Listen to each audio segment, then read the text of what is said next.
Good morning, dear students. My name is Sudesh Shukla. I used to teach subject electronics devices. Electronics devices.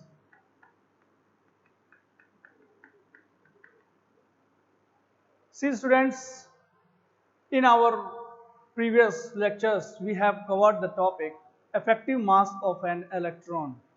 And in that discussion or during that discussion, I also let you know that why I'm writing effective mass, why I'm not writing normal mass of an electron, or why we haven't discussed by taking the topic mass of an electron, why we are taking it as an effective mass of an electron.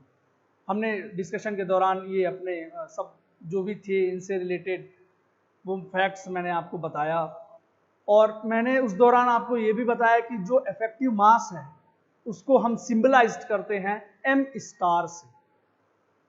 और आई hope कि आप अगर m कहीं लिखा हुआ है और m star लिखा हुआ है और बातें चल रही हैं उस पार्टिकल के रिगार्डिंग जो कि आपका इलेक्ट्रॉन है, तो आप कंफ्यूज नहीं होंगे। m स्टार अगर है तो आप तुरंत समझ जाओगे कि क्या कंडीशंस थी कि वो m स्टार हम सिंबलाइज किए हैं और क्या कंडीशंस है कि m सिंबलाइज किए। तो फ्यू सेकेंड्स के लिए मैं ब्रीफ कर दूं आपको कि जब m स्टार की हम बात करते हैं, इफेक्टिव मास की बात करते हैं, तो मास आपका सेम रहता है, पार्टिकल भी सेम है, इलेक्ट्रॉन ही पार्टिकल है जिस पार्टिकल को हम कंसिडरेशन में लिए के चल रहे हैं, बातें कर रहे हैं, स्टडी कर रहे हैं। पार्टिकल हमारा सेम इलेक्ट्रॉन ही है, मास भी सेम है। चेंज क्या है? चेंज बस कंडीशन है। वो कंडीशन क्या है कि एक वही इलेक्ट्रॉन, अगर ये मैं उस पार्टिकल की बात कर रहा हूं, वही इलेक्ट्रॉन फ्री स्पेस में है, वही इलेक्ट्रॉन क्रिस्टल में है। तो क्रिस्टल में होते उसका मास जो कि सेम होना है, क्योंकि मास और वेट में क्या सेम होगा और क्या डिफर करेगा ये मैंने आपको बता रखा था। तो मास सेम है, वही पार्टिकल है, इलेक्ट्रॉन ही पार्टिकल है, लेकिन जब उसको हम क्रिस्टल में रखते हैं तो उसी का मास इफेक्टिव मास कहलाता है, और फ्री स्पेस में रखते हैं तो वो आपका नॉर्मल मास कहलाता है। ठीक है स्टूडेंट्स, और m स्टार के करस्पॉन्डिंग मैंने आपको फॉर्मुलेट भी किया कि क्या फॉर्मूला है, h square upon d 2e upon dk square. इस फॉर्मूला में रेस्पेक्टिव वैल्यूज हम रखेंगे and we will get the our value in a single number, and what will be that value, value will be the basically effective mass of an electron. So now today we will discuss the topic energy bands in solid. मैंने बताया था कि हम step by step proceed करेंगे devices की ओर। यही reason है कि मैं अपने हर एक लेक्चर में आते पहले अपने आप को इंट्रोड्यूस कराता हूं और साथ में ये भी आपको अवेयर कराता हूं कि what subject I am going to teach you, क्योंकि सब्जेक्ट दिमाग में आपके एक बार रहेगा। देखिए मैंने बताया था आपको कि इस सब्जेक्ट के लिए आपको इमेजिनेशन पावर आपको अपनी थोड़ी सी हाई रखनी होगी, तो वो चीजें इमेजिनेशन या किसी चीज की ऑब्जर्वेशन या थिंकिंग तभी क्रिएट हो पाती है जब आपका उसमें फुल इंटरेस्ट हो, आप उसमें इंटरेस्ट दिखाओ। तो उस इंटरेस्ट आपका बना रहे, उसी के लिए मैं आपको डेली जो है वो सब्जेक्ट मेंशन करता हूं, जिससे कि आप का इंटरेस्ट बना रहे और आप समझ सके कि हम किस सब्जेक्ट के अंतराल इन टॉपिक्स को कवर कर रहे हैं। तो see today we will discuss the topic energy bands in solid.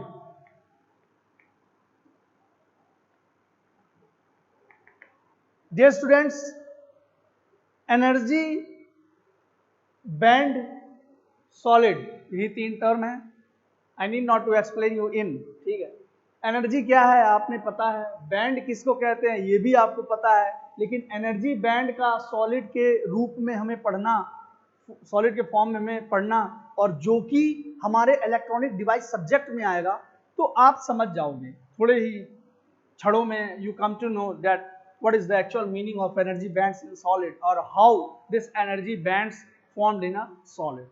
So dear students, first of all we have to know what actually solid is. solid क्या है, और in most of the videos में हमने solid को लेकर discussion भी किया, और फिर भी हम और हर डिस्कशन में मैंने अलग अलग तरीके से बताया। तो आपके लिए ये प्लस पॉइंट होगा डियर स्टूडेंट्स कि आप किसी एक चीज को कई रूपों में समझें, जिससे कि जोन सा फॉर्म आपने बढ़िया लगे, आसान लगे, उसको आप अडॉप्ट कर लो। Thing will be same, but थोड़ा सा बताने का या समझने का आपका वो रूप थोड़ा सा अलग होगा, it will be different. Okay, तो हम सॉलिड की जब हम बात करते हैं तो we say solid to be a state of matter. हम सॉलिड को बोलते हैं क्या? State of matter. जी स्टूडेंट्स, मैटर क्या है ये आपको पता है, +1 +2 में आपने पढ़ रखा है। स्टेट क्या है, ठीक है, वो भी आपको पता है। तो matter basically anything which occupy space and have some finite volume, उसको मैटर कहते हैं, आपको पता है, कोई दिक्कत नहीं है। तो हम सॉलिड को डिफाइन करते हैं solid to be a state of matter, ठीक है स्टूडेंट्स। फिर अगेन बात जब आती है मैटर की, तो we define matter to be a collection of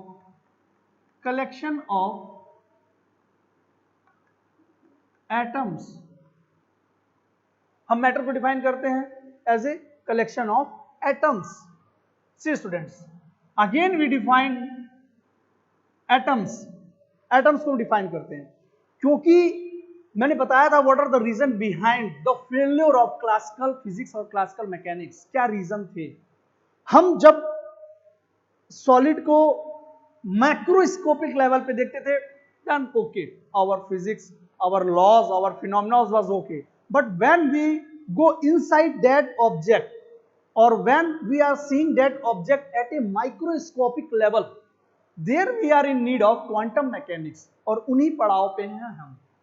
तो अब हम एटम्स के और अंदर देखते हैं, तो what we find inside these atoms, या एटम्स को अगर हम डिफाइन करें तो we will say centrally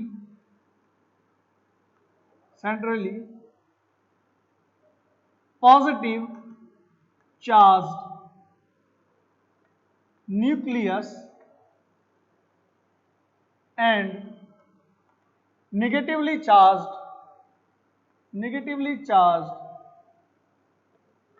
electrons,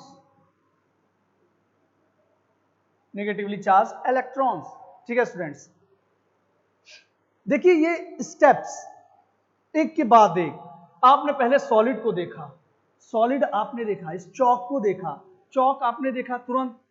normally अगर मैं किसी से पूछूं जो कि कलर पहचान सकता हो, कोई भी छोटा बच्चा हो, कि इसको डिफाइन करो, नॉर्मली जो ये आपका इसको डिफाइन करो, तो आप कहोगे सर ये सॉलिड है। दैट्स ओके, लेवल पे डिपेंड करेगा किस स्टैंडर्ड का स्टूडेंट है, उसको स्टूडेंट डिफाइन करेगा this to be a solid, ऐसे ओके।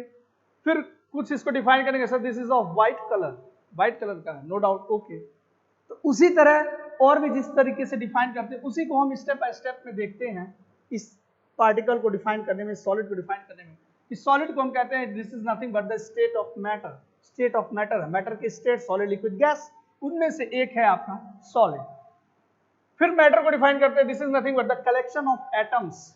फिर डिफाइन करते हैं atoms to be a centrally positive charge nucleus. Atom, अगर एक एटम की मैं बात करता हूं तो उस एटम में कुछ पार्ट जो है, जो सेंटर वाला पार्ट होगा दैट विल बी पॉजिटिव, कुछ हिस्सा पॉजिटिवली चार्ज होता है और कुछ निगेटिवली चार्ज होते हैं। पॉजिटिवली चार्ज जो होता है वो न्यूक्लियस होता है, उसका सेंटर मोस्ट पार्ट एटम का, जो कि स्फीयर आकार का अगर हम डिफाइन करते हैं जनरली, और उसके साथ में जो पार्टिकल रोटेट करते हैं जिनको हम इलेक्ट्रॉन करते हैं दैट आर निगेटिवली चार्ज। तो dear students this is about the solid. So जो मोशन होता है कंस्टिट्यूएंट पार्टिकल्स का, अब हम इसको केस लेके करेंगे, हम लिक्विड गैस क्या है या कलेक्शन क्या है, सिंगल नंबर से नहीं है वो, इस पर डिस्कशन नहीं करेंगे। हम कहेंगे एटम्स के इनसाइड जो इन पार्टिकल्स की बात करते हैं उनकी बात करते हैं। तो डियर स्टूडेंट्स वी से कि द स्टडी ऑफ कॉन्स्टिट्यूएंट और the motion of constituent particles can be defined by quantum mechanics. और मोशन जो है कॉन्स्टिट्यूएंट पार्टिकल्स का, उनको हम किस प्रकार से डिफाइन करते हैं, किस डोमेन में डिफाइन करते हैं, we can define it in a quantum mechanics और by the laws of quantum mechanics. ठीक है स्टूडेंट्स, कहने का क्या मतलब है कि if we have to define the motion of a constituent particles we can define it by the laws of a quantum mechanics, और most of the constituents are defined by the Schrodinger's wave equation. मैंने इसकी importance बताई थी, what are the importance of a Schrodinger's wave equation और Heisenberg uncertainty principle, and I also have told in my videos that why these two topics were so much most important in our syllabus or in our subject or in our domain. Got it? See, तो हम कहते हैं कि generally जो motion होता है constituent particles का, we defined by the laws of quantum mechanics और we can define it by the Schrodinger's wave equation. So the motion of a constituent particles, the motion of constituent particles can be described by Schrodinger's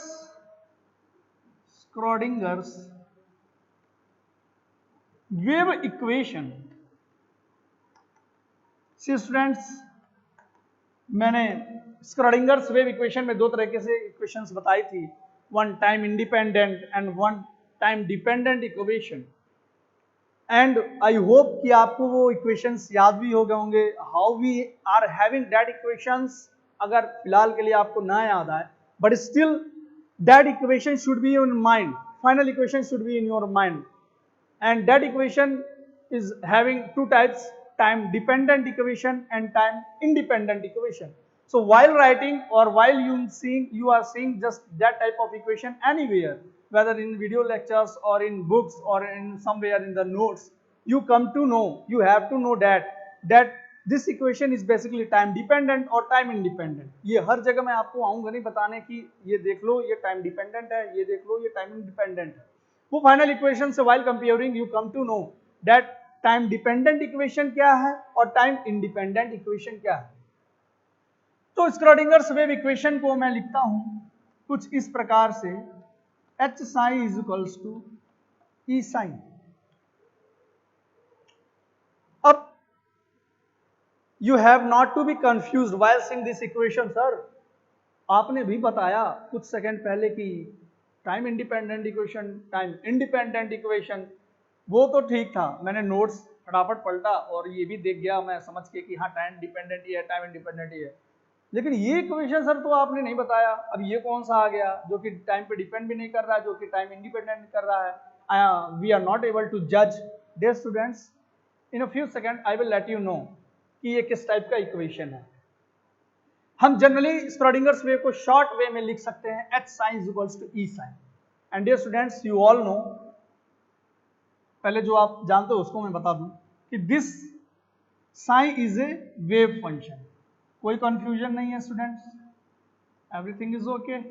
C, if I am with you, E to be a energy eigen value, energy eigen value, sine wave function, no doubt जो sine इधर है वो sign उधर ही है, same है. Wave function है. किसका wave function? Quantum particle का, जो इन पार्टिकल्स को हम एसोसिएट कर रहे हैं, जिनके मोशन को हम इस इक्वेशन के थ्रू समझ रहे हैं. ठीक है स्टूडेंट्स. एच को हम कहते हैं dear students Hamilton, Hamilton operator. Just like के आपका प्लैंक्स कांस्टेंट है, वैसे ही आपका हैमिल्टन, एच से हैमिल्टन ऑपरेटर. ठीक है. सी, और दूसरे शब्दों में जो कि आपका कंफ्यूजन तुरंत दूर कर देगा, वो होता है H total energy operator. Total energy operator. Sir total energy तो समझ लग रहा था, total energy operator. Still I am saying, need not to be confuse, I am with you. Total energy operator, आप अगर टोटल एनर्जी को capital E से represent करते हो तो that will be kinetic energy plus potential energy. यही total energy operator की बात करते हैं, कैपिटल ई से डिनोट करते हैं, और हम कहते हैं kinetic energy plus potential energy. Dear students, hope आपको याद है काइनेटिक एनर्जी को हम रिप्रेजेंट करते हैं पी स्क्वायर बाई 2m से, जहां की पी आपका मोमेंटम, m मास किसका? उसी क्वांटम पार्टिकल का, विच इज अंडर कंसिडरेशन. जिसके मोशन को हम डिस्क्राइब कर रहे हैं स्क्रोडिंगर्स वेव इक्वेशन के तहत, p square upon 2m plus potential energy को हम डिनोट कर देते हैं कैपिटल V से। ठीक है स्टूडेंट्स, टोटल एनर्जी जो कि H बता रहा है हैमिल्टन ऑपरेटर जिसको हम बोल रहे हैं, या टोटल एनर्जी ऑपरेटर जिसकी हम बात कर रहे हैं, दैट इज E, और वो है आपकी kinetic energy plus potential energy. Kinetic energy को रिप्रेजेंट कर रहे हैं p स्क्वायर बाई 2m से, और फिर पोटेंशियल एनर्जी को कर रहे हैं V से रिप्रेजेंट। ठीक है स्टूडेंट्स, और आई होप कि जो आपका मोमेंटम ऑपरेटर है P, उसको हम रिप्रेजेंट कर सकते हैं, we can represent P to be like minus of I H cross E into this Laplacian operator. ठीक है स्टूडेंट्स, तो जो ये आपका P है, this is replaced by momentum operator P, मतलब ये जो मोमेंटम है इसको मैं रिप्लेस कर रहा हूं by this momentum operator P is equals to minus I h line delta से। ठीक है, अगर इसको मैं डेल्टा प्रोनाउंस कर रहा, this is nothing but the Laplacian operator students. See now while putting this in this equation, this value momentum operator's value in this equation, we have a value like h line square, and I think you all know कि h line को हम क्या pronounce करते हैं, reduced Planck constant और normally h line, और h line और Planck's constants के बीच में क्या रिलेशनशिप है, you also know, I know. तो h line is equals to h upon 2 pi, no doubt. See, while rearranging this equation, यहां मैंने इसकी p स्क्वायर की वैल्यू जो आपका यहाँ मोमेंटम ऑपरेटर है, ये वैल्यूज में पुट कर दिया मैंने, और इसको हम अब रीअरेंज करते हैं e नॉट के इक्वल जो है। ठीक है, e साइन मैंने रख दिया यहाँ पे, साइन का मल्टीप्लीकेशन करके दोनों साइड में। अरे कैपिटल E जो है इसकी वैल्यू आपकी इस जगह मैंने ये रख दी, V मैंने यहां रख दिया, साइन का मल्टीप्लीकेशन इस साइड भी किया, साइन का मल्टीप्लीकेशन ये, क्योंकि since this equation is equals to capital E, तो यहां से मैंने वैल्यू जब रखी, साइन साइन को दोनों तरफ मल्टीप्लीकेशन किया, तो while putting this values and rearranging this equations, we have equation like, हमारे पास जो स्क्रोडिंगर्स वेव इक्वेशन आ जाती है, this being like psi del square Laplacian operator square psi plus 2m upon h line square e minus v psi is equals to 0।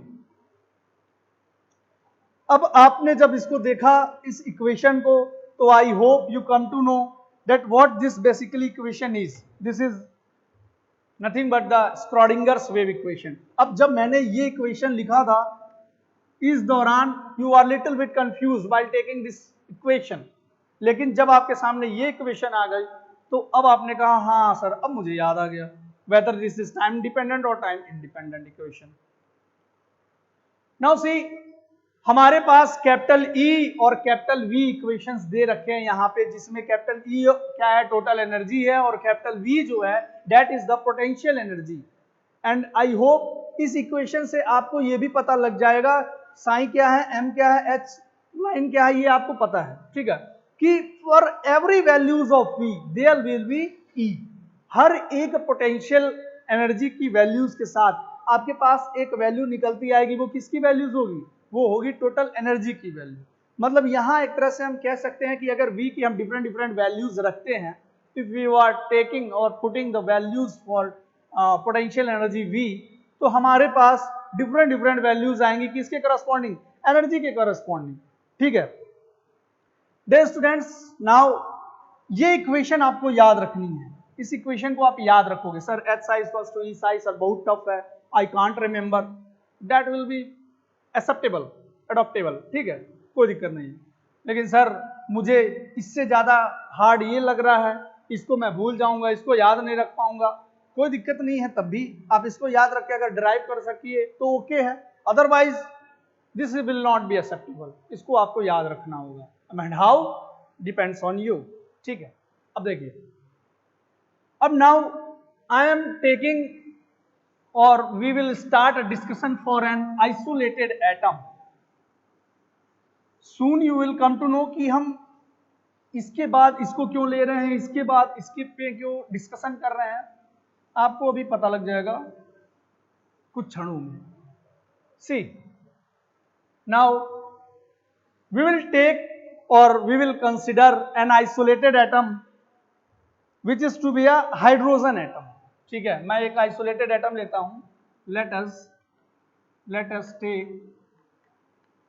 Take an isolated atom. Isolated atom की study हम करते हैं और फिर हम देखेंगे एनर्जी बैंड्स के बारे में। तो आइसोलेटेड एटम की जब बात करते हैं तो सबसे बेस्ट एग्जांपल पड़ता है क्या, हाइड्रोजन एटम का। हाइड्रोजन एटम, ठीक है स्टूडेंट्स, उस फॉर्मूला को याद रखते चलेंगे। अब हमारे माइंड में वो फॉर्मूला होना चाहिए, जिसमें मैंने बोला कि for different values of potential energy we have correspondence energy values. तो हमने लिया है अभी इस सिचुएशन में कि we are taking isolated atom, और आइसोलेटेड एटम के लिए हम बेस्ट पार्ट लेके चलते हैं हाइड्रोजन एटम का केस लेके, and we will understand. See, जब हाइड्रोजन एटम की हम बात करते हैं तो हाइड्रोजन एटम अगर लेट सपोज ये न्यूक्लियस है और ये ऑर्बिट है, ठीक है स्टूडेंट्स, ये पॉजिटिवली चार्ज है या निगेटिवली चार्ज है, कहीं भी इलेक्ट्रॉन किसी ऑर्बिट में किसी पोजीशन पे इलेक्ट्रॉन है लेट सपोज, तो हम क्या देखेंगे स्टूडेंट्स कि अगर पोटेंशियल एनर्जी की हम बात करें, ठीक है, इस आइसोलेटेड एटम या हाइड्रोजन एटम के करस्पॉन्डिंग अगर मैं पोटेंशियल एनर्जी की बात करता हूं तो that potential energy will be basically given as V is equals to Q1 Q2 by R। ठीक है स्टूडेंट्स, ये R क्या है, basically this is the radius Bohr's orbit, ये इस R की बात करता है। ठीक है स्टूडेंट्स, Q1 Q2 हमें पता होना चाहिए कि we are taking hydrogen atom, और हाइड्रोजन एटम के लिए जो Q1 होगा दैट विल बी 1e। ठीक है, जो Q2 होगा that will be minus of 1e। ठीक है, माइनस ऑफ 1e क्यों, क्योंकि वहां पे हम इलेक्ट्रॉन का केस ले रहे हैं तो माइनस ई लगा रहे हैं, and 1e because the quantum of electric charge, Q1 is जो चार्ज मैंने लिखा है that is the quantum of electric charge, और यहां इलेक्ट्रॉन्स के करस्पॉन्डिंग। So while putting this Q1 and Q2 value in our above equation, the potential equation will be given as 1e with product of minus of 1e by R. So we have equation minus of e square by R। ठीक है students, potential energy हमारे पास आता है hydrogen atom को जब हम लेके study करते हैं तो कुछ इस प्रकार से minus E square by R. See, जब हम बात करते हैं इन सीजीएस सिस्टम तो we will use 1/4 pi epsilon naught. CGS system, MKS system, I know you all know. तो वी हमारे पास जो पोटेंशियल एनर्जी आती है that comes to be minus E square by R bracket में 1/4 pi epsilon not. ठीक है students, तो ये हमारे पास बेसिकली आया potential energy, and if I put this value in Schrodinger's wave equation, जो कि इसी वजह से मैंने कहा था आपको कि जो इक्वेशन मैंने लिखवाया है उस इक्वेशन को आप याद रखेंगे, जो इक्वेशन मैंने लिखवाया है। अब उसमें आप v is equals to minus E square by R 1/4 pi epsilon naught ये वैल्यू रखते हैं अगर आप उस इक्वेशन में, तो जो आपकी एनर्जी की वैल्यू आएगी that will comes to be like, that will be like En is equals to, sorry let me write here so that we can utilize the space in an effective way because the space is limited, me power 4 upon 8 epsilon naught square h square upon 1 upon n square electron volt. See, I have a equation for energy which I have written here. Now one thing comes in your mind, sir ये कैसे आया, sir कहाँ से आ गया, sir सपने में आया था क्या, बीआईटी में घूमता हुआ आया था क्या, हाउ यू हैव रिटन? तो simply I will answer that if this potential equation or this value, if you put in the Schrodinger's wave equation, you have an equation like this. While solving or rearranging or applying some mathematics, you have a equation like this for the energy. ठीक है students, energy के corresponding ये equation आ गया. Now see, while putting the values for n is equals to 1, 2, 3, 4, we will take different cases or we will study different cases because n is variable here. Neither m, neither e, neither h, neither epsilon naught. So this overall parameter is constant for us and you also. ये क्या है आपकी value? Constant है. And while putting all those values, क्योंकि आपको पता है mass of an electron, charge of an electron, epsilon not की वैल्यू, परमिटिविटी जिसको बोलते हैं हम, h प्लैंक्स कांस्टेंट की वैल्यू बोलते हैं. तो while putting or solving this equation, this term, we have a value minus 13.6 into 1 upon n square electron volt. We have such value for energy of an electron. हमारे पास ये value कुछ आती है, En is equals to minus of 13.6 1 upon n square electron volt. Dear students, मैंने इन constant values में values को रख के पुट किया मैंने, और हमारे पास कुछ ये वैल्यूज निकल के आई माइनस 13.6. अब सी, अभी मैंने आपको बताया कि यहाँ पे n वेरिएबल है और जिसका रिलेशनशिप, आप ध्यान दोगे इस बात को कि इसका रिलेशनशिप इस एनर्जी के साथ इनवर्सली प्रोपोर्शनल है. ठीक है स्टूडेंट्स, यहां पे इनका रिलेशनशिप इनवर्सली प्रोपोर्शनल, और इसका क्या इफेक्ट होगा that will soon you come to know. ये En क्या है? ये एनर्जी है. किसका? उस क्वांटम पार्टिकल का, उस इलेक्ट्रॉन का, उस एटम के करस्पॉन्डिंग, जो कि हमारा क्या है, हाइड्रोजन एटम है या आइसोलेटेड एटम. ठीक है, उसके इस आइसोलेटेड एटम के करस्पॉन्डिंग हमारे पास कुछ एनर्जी की ये इक्वेशन आ गई. कैसे आई? ये आई हमारी हेल्प लेके स्क्रोडिंगर्स वेव इक्वेशन का. ठीक है, पोटेंशियल का फॉर्मूला मैंने उस स्क्रोडिंगर्स वेव इक्वेशन में पुट किया और हमारे पास एनर्जी की कुछ ये वैल्यूज आ चुकी हैं. सी स्टूडेंट्स, मैंने बोला कि n वेरिएबल है, मींस n की वैल्यूज, अगर मैं वैल्यू की बात करूं तो n की value 1, 2, 3 dot dot dot dot, कुछ भी फाइनाइट वैल्यूज हो सकती हैं. हम एक दो का केस लेके समझ लेंगे, आगे वैल्यूज फर्दर हमें आगे बढ़ने की जरूरत नहीं है. तो अब देखिए, अगर if I put n is equals to 1, अगर मैं यहाँ पे n की 1 वैल्यू पुट करता हूं तो ये टर्म हमारे पास that will be equivalent to 1. So what you have while putting n is equals to 1, you have En to be minus of 13.6 electron volt. आपके पास एनर्जी की जो वैल्यू निकल के आएगी that will be minus of 13.6 electron volt. And dear students, ये आपका ground state होता है. ये आपका जो होता है इस particle, isolated atom, hydrogen atom के करस्पॉन्डिंग जो पार्टिकल है आपका, उसके करस्पॉन्डिंग ग्राउंड स्टेट की जो एनर्जी होती है that will be equivalent to En equals to minus of 13.6 electron volt. फिर जैसे जैसे आप n इक्वल्स टू 2 पुट करते हैं, you have some finite value for energy. n equals to 3 पे कुछ फाइनाइट वैल्यूज ऑफ एनर्जी. ठीक है, तो व्हेन यू प्लॉट, जब इनकी आप प्लॉटिंग करते हैं वैल्यूज के करस्पॉन्डिंग, तो यू विल सी कि n इज इक्वल्स टू 1 पे ग्राउंड स्टेट कुछ हम इस प्रकार से रखते हैं. n इज इक्वल्स टू 1 पे, इस लेवल पे हम बोलते हैं इस आइसोलेटेड एटम, हाइड्रोजन एटम की जो एनर्जी है उसका लेवल ये. ठीक है स्टूडेंट्स, जैसे मैं n is equals to 2 put करता हूं, you have another level. Okay, n is equals to 3 मैं पुट करता हूं, you have another level. n equals to 4, 5, 6, जैसे जैसे n की वैल्यूज आप पुट करते हो उस दौरान जो ये एनर्जी लेवल्स होते हैं ये कम्स क्लोजर एंड क्लोजर, ये क्लोजर और पास आने लगते हैं. इनकी वैल्यूज क्या हो जाती हैं, जो ये लेवल्स ड्रॉ होते हैं ये और पास आने लगते हैं. ये लेवल्स क्यों पास आते हैं? यही रीजन है इनवर्सली प्रोपोर्शनल का. वैल्यूज जितनी हाई, एनर्जी का लेवल उतना कम, वैल्यूज जितना कम एनर्जी का लेवल उतना ज्यादा। That become the reason for the separation of these levels. Dear students, n equals to मैंने 1 वैल्यू रखी थी, वैल्यूज हमारी बहुत छोटी थी, that's why this level is defined for a ground state. Ground state की मैंने बात की थी।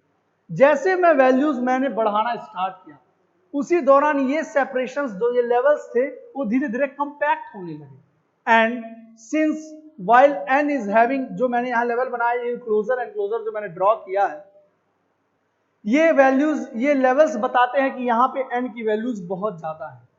ठीक है स्टूडेंट्स, अब वो वैल्यूज ज्यादा होने की वजह से लेवल्स कैसे क्लोज होने लगे, वैल्यूज कम थी तो वो हम एक सिंगल लेवल से कैसे डिनोट कर रहे थे, उसका रिलेशनशिप यहाँ पे आपके पास है। डियर स्टूडेंट्स, ये जो इनवर्स का रिलेशनशिप है, that means while having a large value of this number n, you will have a small values for this level, energy level.